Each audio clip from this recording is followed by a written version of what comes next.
Good morning, folks. We've got news touching all four of our core topics here at the channel. Right now, we're watching a gorgeous plasma filament dance along the northern polar crown of our star. Let's start with the sun over at spaceweathernews.com, and we find the last 24 hours largely dominated by the presence of coronal holes here in 193 angstroms of light.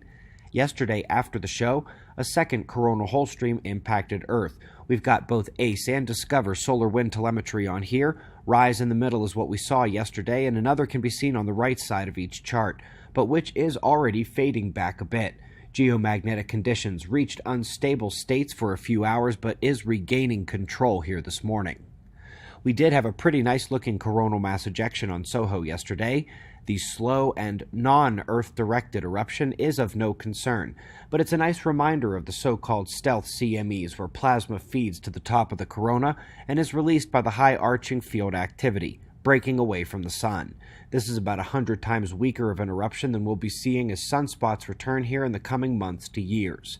Now hold that sunspot thought as we go to two water woes starting in Lahore and surrounding regions, seeing a tremendous drop in temperature, while the prospect of flash floods looms large.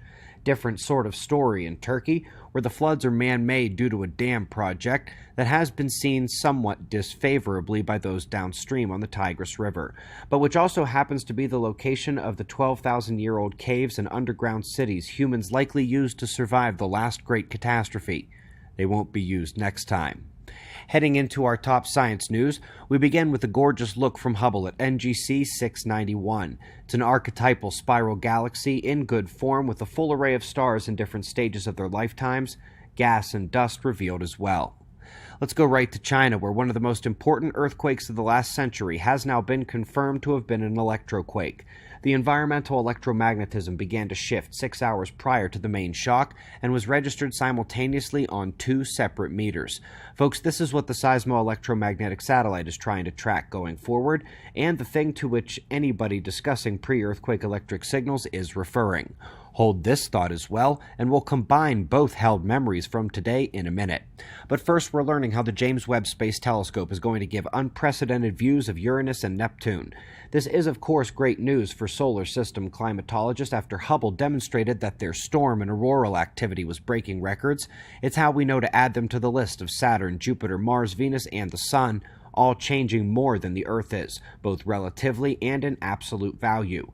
Let James Webb confirm this is a solar system shift, not just earthly climate change.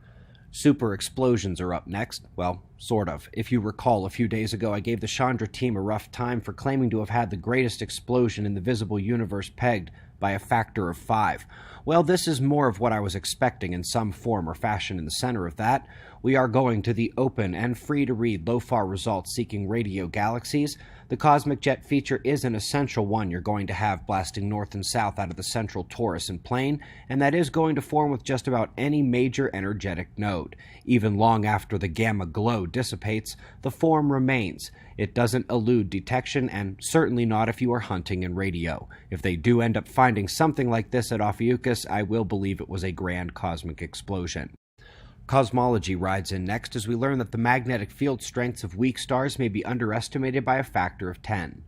Turns out we well describe the ones which have obviously powerful fields, but we appear to have had a critical astrophysical electromagnetism slip right under our noses as each of them stares at us all night, in plain sight. And speaking of cosmology at the astrophysical level, meaning individual stars, turns out that the coronal heating problem may simply be a function of plasma instabilities in the chromosphere, propagating turbulence up through the coronal regions, trapping plasma, getting trapped themselves, and amplifying. I've heard far worse hypotheses on the coronal heating problem, but not many are purely plasma cosmology using the same fields and turbulence that define stellar formation behavior within molecular clouds. 2 nods there. Our top story today comes from a top solar forecasting team. They're eyeing the magnetic terminator, signifying the end of one sunspot cycle, officially, and the beginning of another.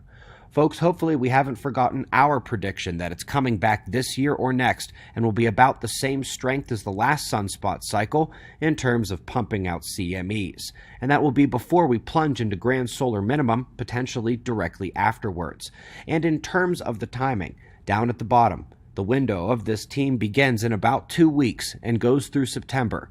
Months might seem unspecific, but we're talking about decadal cycles on a star here. It's not easy, but observers have to feel good to see this team come back saying pretty much the same thing on the timing, and here is why we and everyone who knows anything about solar cycle forecasting thinks we'll have about the same power cycle that we just had.